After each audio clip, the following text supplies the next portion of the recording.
Assalamualaikum warahmatullahi wabarakatuh. Saya Ariel Jaya. Saya akan menjelaskan rekayasa lingkungan yang saya kerjakan.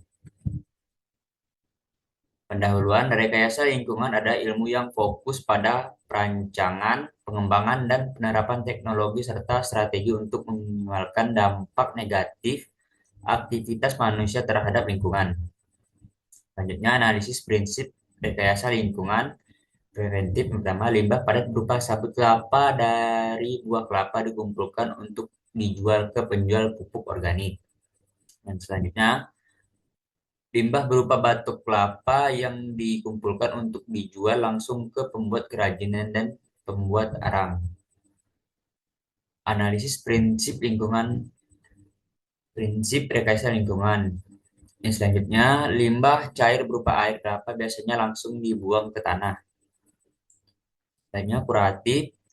Penjual kelapa parut memasang karet ban bekas untuk meredam getaran mesin parut kelapa. Apakah upaya rekayasa efektif dan efisien?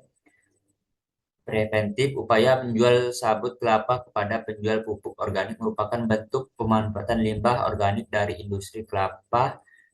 Dari segi efektivitas, menjual sabut kelapa kepada penjual pupuk organik dapat mengurangi limbah sabut kelapa yang menumpuk dan berpotensi mencemari lingkungan. Dari segi efisiensi, karena industri kelapa parut ada kerjasama dengan penjual pupuk organik, maka ini membuat efisiensi. Upaya rekayasa, apakah upaya rekayasa efektif dan efisien?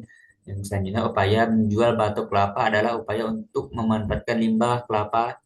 Dari segi efektivitas, menjual batu kelapa kepada pengrajin tempurung kelapa dapat mengurangi limbah kelapa yang berpotensi mencemari lingkungan. Dari segi efisiensi, karena industri kelapa parut bekerja sama dengan pengrajin batok kelapa, maka ini menjadi lebih efisiensi. Nah, yang selanjutnya, upaya membuang limbah cair langsung ke sungai sangat tidak efektif karena dapat menyebabkan pencemaran air dan bau tidak sedap dan berpotensi menyebabkan masalah kesehatan bagi masyarakat yang menggunakan air sungai. Dari segi efisiensi dapat menyebabkan biaya lingkungan jangka panjang seperti adanya denda dari pemerintah karena menyebabkan air sungai tercemar. Apakah upaya rekayasa efektif dan efisien?